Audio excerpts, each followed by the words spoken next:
महिलाओं से संबंधित जागरूकता शिविर का आयोजन किया गया है, जिसमें आप सभी का स्वागत अभिनंदन करता हूं।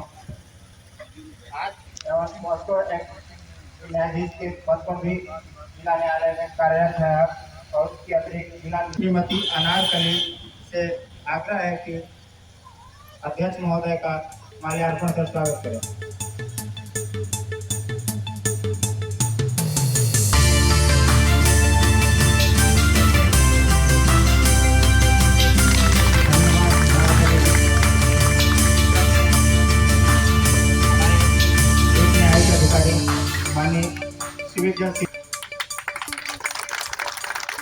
नियम को लाने की सबसे पहले तो ये बताना जरूरी है।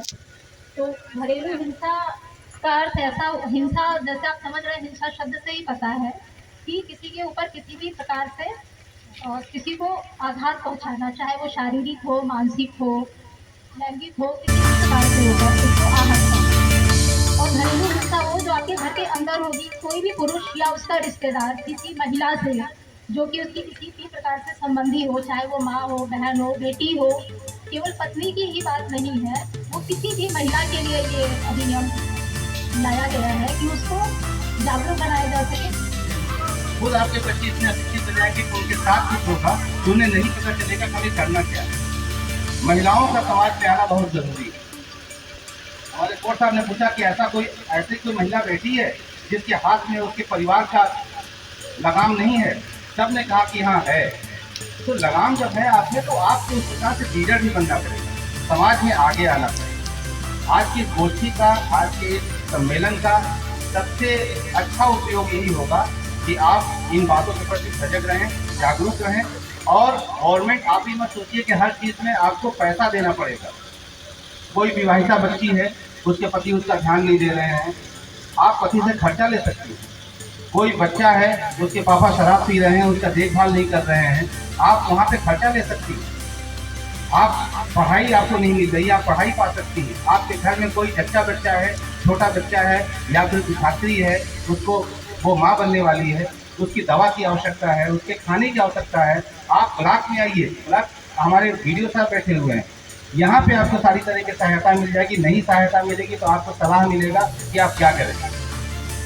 इन सब बातों को आप सीख करके जाएं। आपको एक फोल्डर दिया गया, उसमें भी कुछ बातें लिखी हुई हैं। सावधान रहिए, कोई भी किसी को भी अपने अधिकारों का हनन मत करने दीजिए और अपने को सशक्त बनाइए। आज के संगोष्ठी का एक मूल मंत्र ये है कि अपने को सशक्त बनाइए। बुद्धि क्षेत्र में ग्राम कटोली में विधिक साक्षरता एवं महिलाओं से संबंधित जागरूकता शिविर का आयोजन किया गया। ये जिला विधिक सेवा प्राधिकरण की तरफ से किया गया और इसमें मुख्य विषय ये था कि महिलाओं को उनके विधिक अधिकारों के प्रति, उनकी शिक्षा के प्रति, उनके कानूनी शिक्षा के प्रति, उनके स्वास्थ्य के प्रति जागरूक बनाया जाए और उन्हें यह बताया जाए कि उनको राज्य सरकार की तरफ से, केंद्र सरकार की तरफ से, राज्य सरकार और केंद्र सरकार की तमाम योजनाओं की तरफ से और जो विधि प्रदत्त अधिकार उससे उनको अवगत कराया जाए, ताकि उनके साथ यदि किसी भी प्रकार का समाज में विभेद हो रहा है या उनके अधिकारों का हनन हो रहा है तो इसके प्रति वो विधिक रूप से जागरूक हों और अपने अधिकारों की मांग कर सकें। इस गोष्ठी में हमारे जिला चिकित्सालय की तरफ से डॉक्टर साहब उपस्थित रहे। आपके द्वारा क्लरिकल कैंसर पे बहुत अच्छी जानकारी दी गई। हमारे साथ जनपद के CDPO साहब उपस्थित रहे। हमारे साथ इस ब्लॉक के BDO साहब उपस्थित रहे।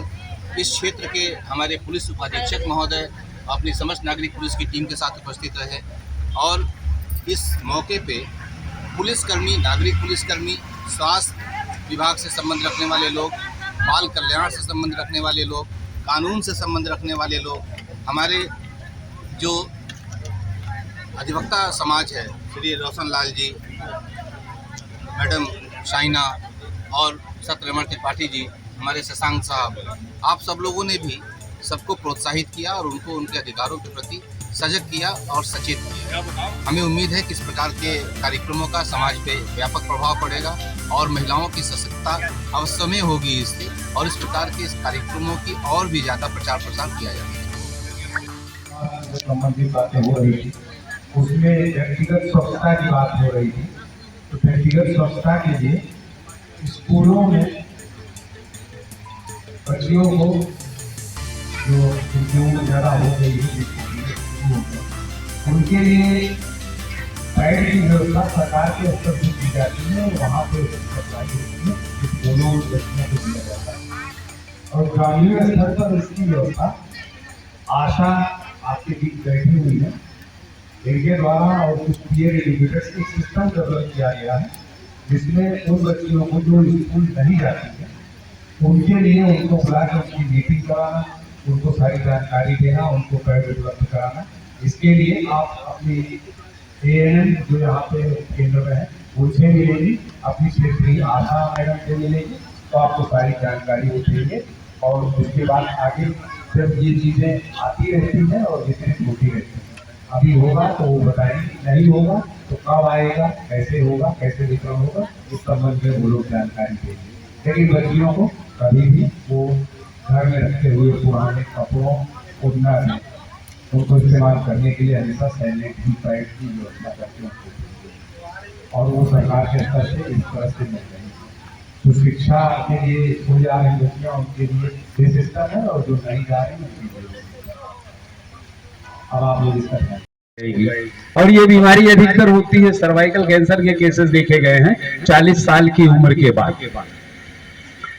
दूसरे देशों में जो डेवलप्ड कंट्री कहे जाते हैं, अब उनको तक अपने शरीर पे ज्यादा ध्यान दिया जाता है उनके द्वारा, और शायद सनक की हद तक वो ध्यान देते हैं, अपने बच्चों को फीड भी नहीं कराते हैं सही ढंग से। और अगर बच्चों को फीड नहीं कराया या महिला लाइन जितनी बार हम लाइन लगा सके उतने प्रतिशत बच्चियों की शादी होती है। और जब शादियां होती हैं तो बच्चों को हम दूध खिलाती हैं, तो वहाँ पे ब्रेस्ट कैंसर की संभावना लगभग नगण्य हो जाती है, और बहुत कम केसेस देखने में आते हैं। हम लोगों ने गर्भाशय के कैंसर की बात करते हैं तो उसकी संख्या बहुत अधिक देखी गई है, और उसमें यही वजह है कि बच्चे पैदा होना, कम उम्र में बच्चियों की शादी हो जाना। तभी हम उनसे पूछते हैं तो पहले तो वो बताने में थोड़ा सा संकोच करती है, और बताया भी लेडी डॉक्टर्स ने, अभी तो जनपद में लेडी डॉक्टर्स नहीं थी, अब